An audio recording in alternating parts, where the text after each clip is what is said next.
Good evening and welcome once again to Republican Update, brought to you by the Rockland County Republican Committee.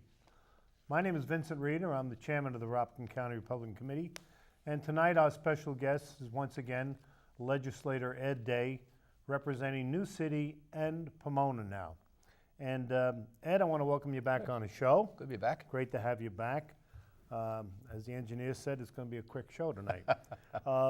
Ed, before we start, you had mentioned earlier in the broadcast that you wanted to make a shout out. Oh, absolutely. This is your opportunity. Go right ahead. Well, a special shout out to our New City Rams. The cheerleaders and the football programs have done very well this year, and I'm very proud to say that 3 of the 4 level, 2 to 3 levels went to the regionals of the Empire State Classic. And the team I coach on, the Junior Midgets, will be going tomorrow to Schenectady for the Empire State Championship. Unfortunately, I got to get medical clearance to be able to go because I had knee surgery yesterday. So I'm not quite sure if I'll be able to make it, but shout out to that special bunch of boys. Well, that's great, and congratulations on behalf of the Rockland Republicans as well.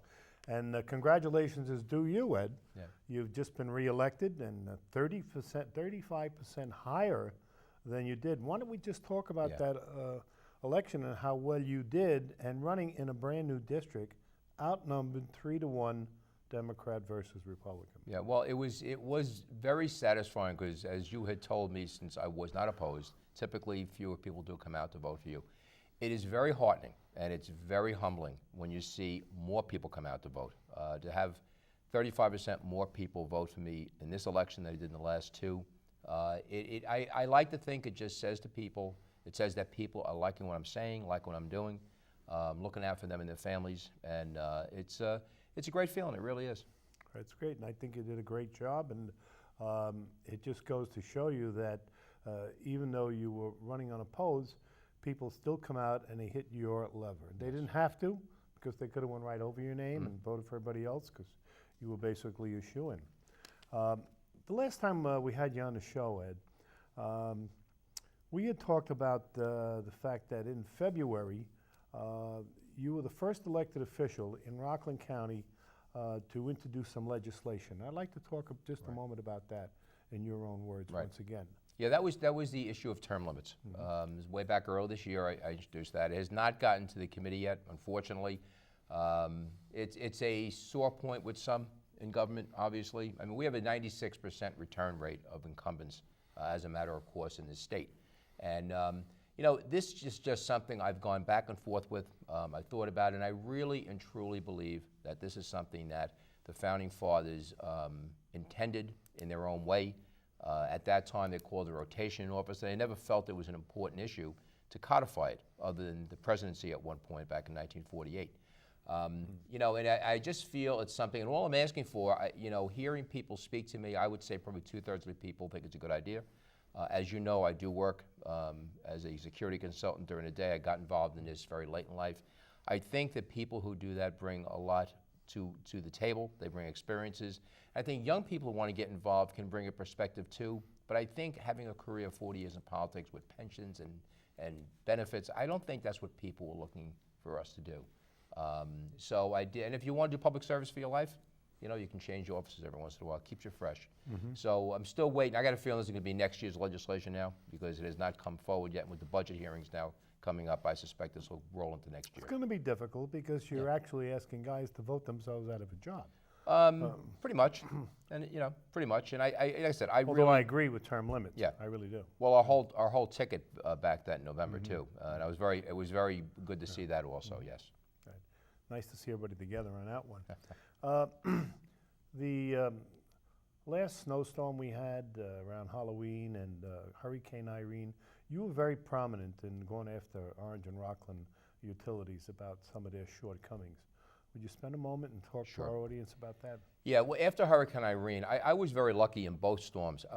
Usually I lose power. This time I had power. And between having power at home and being able to go to work during the day and getting online, I was able to help a lot of people out and communicating with O&R.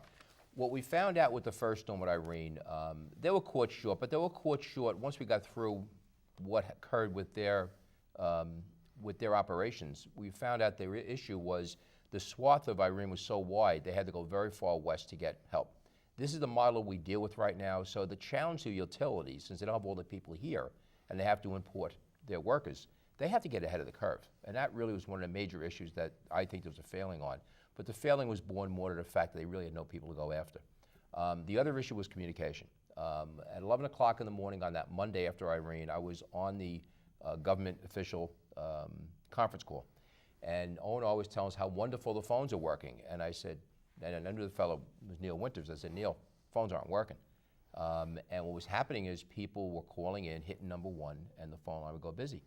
So they had no way of communicating with O&R on Monday. Now, they had a problem with Verizon early on, but they thought they had it corrected. What was happening here, that and their website, we were actually conspiring against each other. They didn't have enough phone lines, number 1. The website was actually making it worse because people who called or got their outage out to O&R early on the weekend, went to work on Monday, they would call in, or they go online rather, to find out what happened. And what happened instead was it showed no outage reported. So what most people would do is go right back to the phone and keep hitting redial, redial, redial. And this just overloaded their lines. Mm-hmm. The other issue that was very, very important was the issue of the Was that in their control, though? It should have been after the first storm, and this is the issue I had with the second storm that occurred a month afterwards, yes.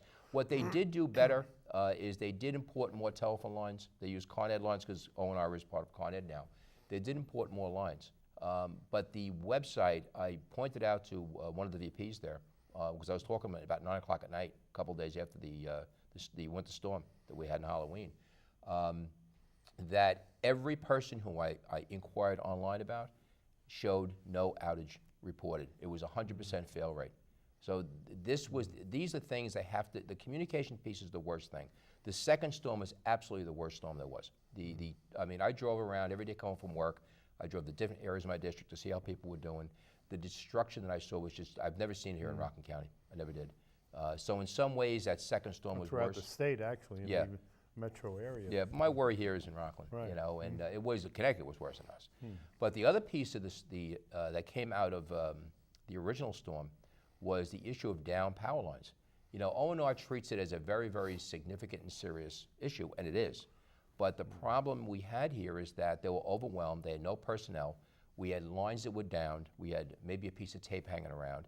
The impact on our police force was significant because now that the police would respond, they have to go for other calls for service. And our volunteer fire department, these guys want to go home and go to some sleep. You know, these are working people. So what O&R agreed to do back in September, after the hearings, was they were going to put together a cadre of volunteers and pay them. They were going to go for our volunteer firefighters. Maybe they want to make a few extra bucks. Retired police officers, people who know how to stand a post, know how to protect something, and actually pay them to do it.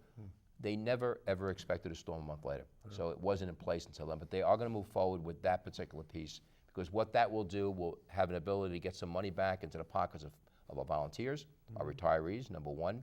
It'll free up our emergency forces to go for calls for service and to deal with other emergencies that are attendant to a storm. Well, let me just jump in here for a moment.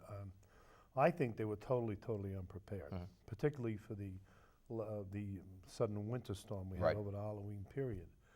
I cannot understand for the life of me why it took them so long to respond when they were bringing people up from far south as Florida to work up here to get all lines connected in. Were there that many trees and wires knocked down? Yes. There's two things. First of all, the model they have now is almost self-defeating.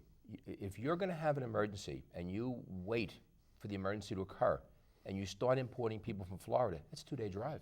You're 2 days behind. And then you start assessing what's going on. The personnel is just not there. They're going to have to commit to bringing people in earlier, even if the storm does not turn out to be as bad as predicted. Have them ready. Exactly, and that's really a critical piece. They're losing a day, 36 hours, 48 hours, but this storm was worse. I would say without question, the second storm was much, much worse than Hurricane Irene. There are a lot of horror stories. There's one story that happened. There was a truck, I'm not going to mention where, parked in New City on a hill, and 2 gentlemen were sitting in that truck. And I happened to go by myself, and they came up from Georgia. And they were waiting to reconnect the line. And I happened to stop and chat. I seen them 2 days, 2 guys sitting in his truck. and they said they were waiting for clearance, that there was a line there, they could have it fixed within 30 minutes. This was on a Tuesday. They didn't get hooked up until Thursday night. Yep. And they just sat there, and those guys had to get paid These for are- 24 hours. These are the logistics of that was going on that really just calls for better preparation. And again, on the positive side, instead of having the county legislature handle it this time, the state is doing an investigation, which is something else I called for, and that is being done. The PSC is overseeing an investigation into this. Right, well, that's great. We gotta have that. Congratulations again, Ed. You certainly are moving right along here, getting out there and looking at what's best for Rockland County. On the Funeral for Privacy Act, Right. okay, across the nation it was a disgrace what some people were doing as far as when our soldiers were coming back and being buried. I want you to spend a moment and talk about that and how you introduced that law and how well it went through. Yes, well, this is back in March when the Supreme Court actually said that they, under 8-1 vote, that the rights of these people were protected under the First Amendment, that they had free speech rights and they could actually create this kind of grief for families.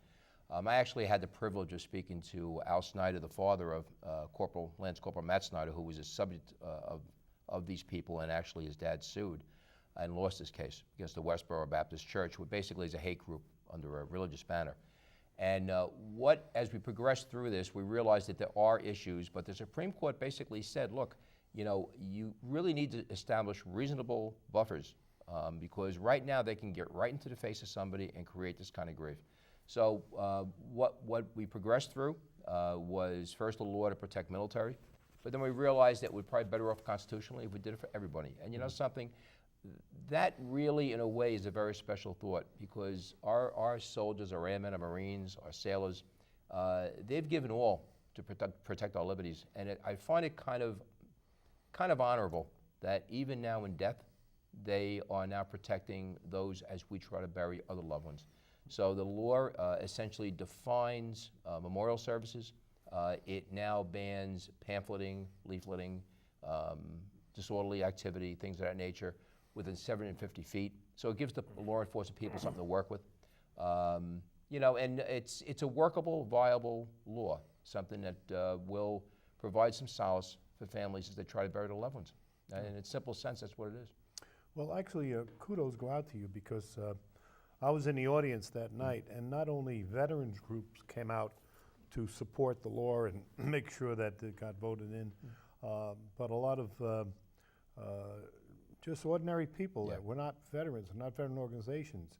Some from different various community organizations were there, and it was pretty crowded that night. And hats off to you for making sure that that got through. I think you did a great job. Thank you. Thank you very much. That. Okay, on our last show, we were discussing Summit Park, the nursing home, and the amount of monies that the state has owed Rockland County and still owes Rockland County. Any progress on that since the last time we had you on the show? Yeah, unfortunately, yes. We had been told regularly over the past few years by the executive branch and his representatives that we were owed $50 to $60 million on a regular basis. 60 million, right. Something in that area. It got to a point during the summer that the claim was $80 million. And that number troubled me. And I started looking into it. And when this was all settled and all done, two things came to light. Number one, the audit that came in by the state controller, which we can talk about later, showed that the average is $36 million over the last 4 years, which is not a small amount of money. But the number that was we finally quantified in August, a couple of months later, was $27 million. So it was not $80 million. It troubles me because we have to rely on these numbers when we progress through what we do legislatively. The Summit Park facility is something that's extremely frustrating. We were told regularly over the last few years that the issues we had at the hospital were corrected back from 2007. Commissioner Maloney came in and supposedly everything squared away. There was a little bit of a surprise as an asides comment in a budget and finance meeting in the middle of the year that showed we lost maybe $10 million in 2010. Now this is the middle of 2011. Only Lord knows how much we had lost from January through June. I was criticized when I raised the issue, and that's okay. I don't mind taking heat from whether my party or not. But the reality is that we lost a significant amount of money. It significantly contributed to the deficit here in the county. And the worst part, we weren't told. And I found out through the KPMG audit that the most basic things that should be in place to manage a budget, variance reports, simple management 101 things that I had in place as a chief when I had to do budgets in Baltimore. I had in place as a director of security when I did budgets in the private sector. If I had done something like this, I would have been discharged, rightfully so. Accordingly, I've called for the resignation of the hospital's commissioner. I simply do not believe when we're losing millions of dollars of taxpayers' dollars that he is up for this job. And it's unfortunate. Part of the major problem we have right now in this county financially is largely due to the fact that we did not stop a bleeding of almost $1 million a month out of that hospital. It's a sad commentary. Well, let me just put my 2 cents Yes. in this. Chris Kopf was the director of finance. Chris Kopf was in the finance department for 25 years. It struck me funny why we didn't demand at the time, because he now works with KPMG, right? Very, very high job there, I think as something like a senior vice president. When he left the job, I think that the legislature and the county executive should have called for an independent audit at that time. Not that he did anything wrong, but I know when a CEO leaves a company, you want to audit the books just in case there were some errors. Had we done that, don't you believe that we would have uncovered that $10 million mistake? Well, probably not, because we didn't find out. The problem with the legislature, people ask, well, what are you guys doing? You asleep at the switch when this stuff happens. Yeah. We are at a bit of a loss, because we don't, unless there's clarity and transparency between the two branches of government, which has been notably absent the past year and a half, which we've been on a very bad ride with this. We don't see these things until about 10 months after the fact. For example, we didn't have the numbers on the hospital losses until October. I know that. So it's 10 months after, and these audits are wonderful. I liken it to, locking the barn door when the horse is gone. But my focus very simply is this: there are people responsible for this, and if you can't do the job, and you let taxpayer money go out the door that easily, you don't belong there. Simple as that. Get somebody else. Okay, well, again, to you, you made a very unique and a very, very brave demand on the state controller on the budget process for 2011. Yes, sir. Why don't we discuss that for a moment? Yeah, that was, Which was a good move. Yeah. Of course. This was when the Public Benefit Corporation concept was dropped upon us, and I mean literally dropped upon us on October 25th of 2011 for the 2012 budget announcement proposed by the county executive. The only 3 models we had to look at that point were 3 failed models in New York State. All 3 cost many dollars, taxpayer dollars, to support. And plus, we had not vetted this concept. So after going through a first week or so, a couple of weeks worth of discussions about the entire budget, I reached out to a friend of mine who was very, very sharp on municipal finances. And I said, what can I, as one legislator, do to deal with this? Because we're going through the same 5-week merry-go-round, as I call it, to try to get something done right for the people of Rockland based on these original budgets that are being put together with very speculative numbers. He said, get a hold of the state controller and convince them to audit your books. I called as Don't they do that on an annual or regular basis? Nope, they do not. They can't. They really can't. They have X amount of people, I guess, who are there. So what happened, I actually reached out to Steve Hancox, the deputy controller, had a long talk with him a couple times. He initially agreed to do a risk assessment, and then something I would say is inevitable happened. Moody's downgraded our bonds. The next day they announced to do a full audit, and they did. And what that has accomplished, and again, you're right, I did get a lot of heat for that because you're calling the dogs in on your own house. But you know something? It's not our house, it's the people's house. The people here are the ones who expect us to do right by them, and I felt that really was the overriding issue at that point. So what the controller has done is lay down some groundwork, and they laid a lot at the feet of county officials, a little at the feet of the legislature, because we should take responsibility for some of this too. But the reality is we're now looking at a $50-some-odd million deficit. It could go up to 80. There's a very difficult budget process going on right now. And the frightening part of this is the reason why I did get involved in this is that our deficit had been around 30 million and had not changed too much, but between the economic times, the recession and everything else, and then some of the things that were brought forth to kind of stop the bleeding. The PBC, $18 million note that was borrowed, an operational deficit note that I voted against, and so did some others, barely passed. $11 million transferred from one account to another, which was found to be legal, but frankly, if legal is the bar we're trying to reach, we have a problem. That's a low rung. $10 million and more of the loss in the hospital, of which was basically not covered up, but it was refunded by the general fund. The deficit went like this in a matter of the last 18 months. So we're at a critical time right now. Well, okay, we're going to be facing another problem very, very shortly. And as a matter of fact, I know you're in the midst of it now with the 2012 budget. Correct. Okay. And it appears, to what I could see, and I was sitting at the meeting the other night, and I think there's not going to be any opportunity not having a tax increase. What's your feeling on that? Well, unfortunately, you can call it what you want to call it, but the $160 assessment that has already been built into the budget by the county executive, and he insists it's not breaking the cap, but that's to pay off that note I discussed. On the Ides of March, a very bad day, as people, historians will recollect. That's over the 2%? That's separate and part, yeah. According to him. I don't necessarily believe that. We're getting a legal opinion on that. But that's the equivalent of a 27% tax increase, just that one item. Because the county property tax piece for your total taxes, it's only about 6% of your bill. So, most of your taxes are school taxes. But still, it's a significant number. 27% increase is an overwhelming number. But again, very significant.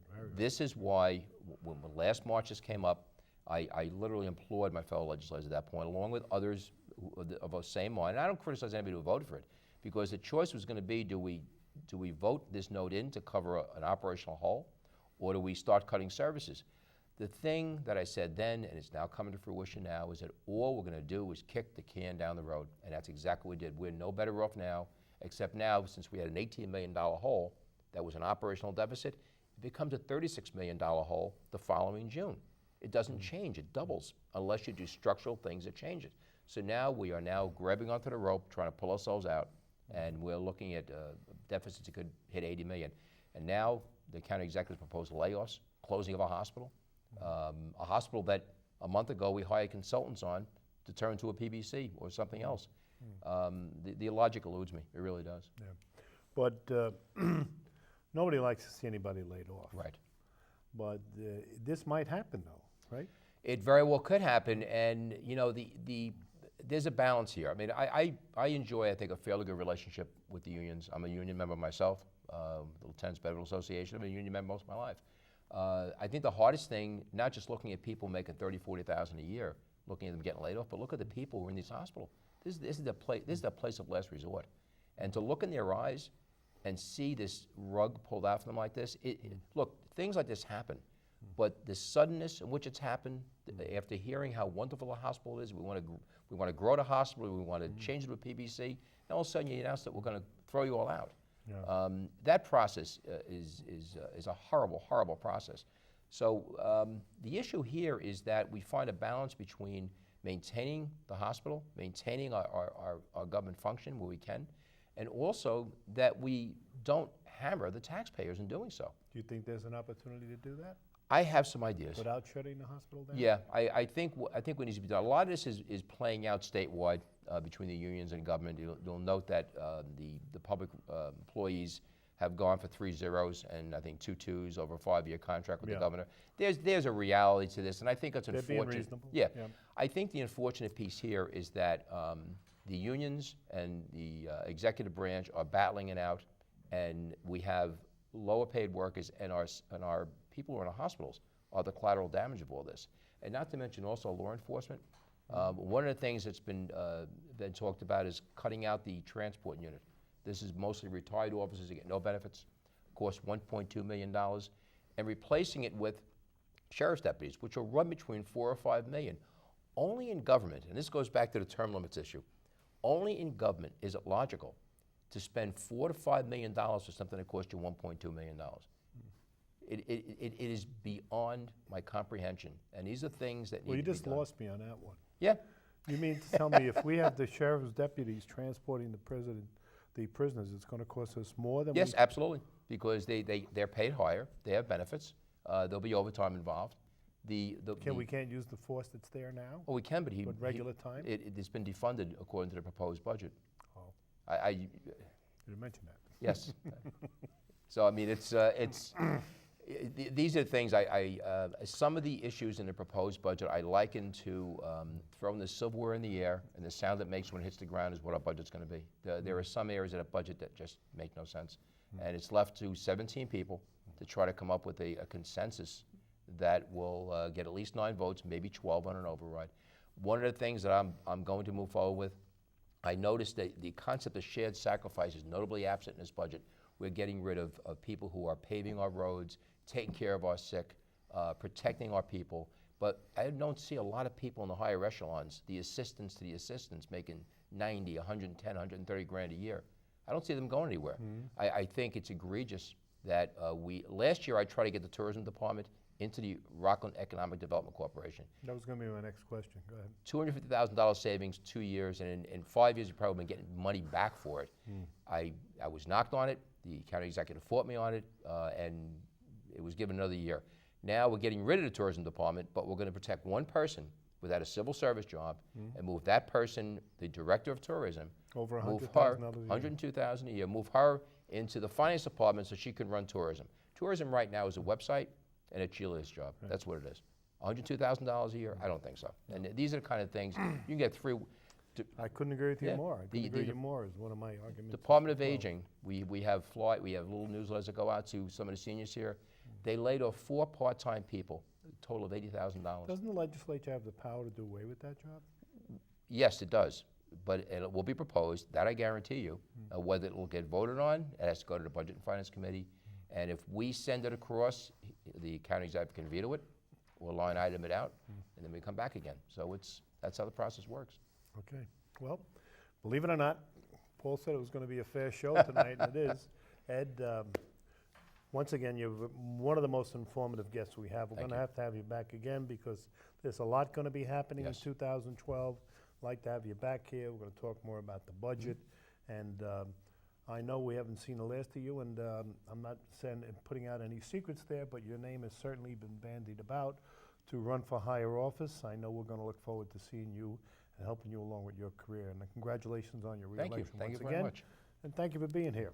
Say goodbye to people. Say goodbye and thank Okay. the folks. Oh, and of course, the one thing we have to tell folks, Right. We're all very blessed no matter how tough times are.